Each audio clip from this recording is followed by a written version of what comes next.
સુરત શહેરમાં માત્ર 10 મિનિટમાં જ વિદેશી દારૂની 46,203 બોટલનો નાશ કરાયો. સુરત શહેરના ઝોન 4 વિસ્તારમાં આવેલા 6 પોલીસ સ્ટેશનમાં જપ્ત કરાયેલા દારૂનો નાશ કરવામાં આવ્યો. પોલીસના ઉચ્ચ અધિકારીઓ અને મામલતદારની હાજરીમાં દારૂનો નાશ કરાયો હતો.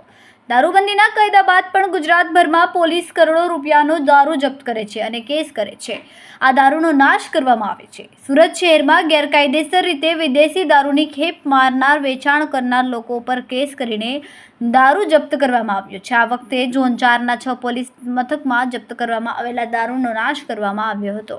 20 મહિનામાં ઝોન 4 વિસ્તારમાં કુલ 46,203 વિદેશી દારૂની બોટલ જપ્ત કરવામાં આવી અને આ દારૂની બોટલને માત્ર 10 દિવસમાં રોલર ફેરવીને નાશ કરવામાં આવ્યો. પોલીસે 85 લાખથી વધુની કિંમતના દારૂના મુદ્દામાલ આજે નાશ કર્યો છે. રોડ પર વિદેશી દારૂ મૂકીને રોલર ફેરવીને દારૂનો નાશ કરાયો હતો.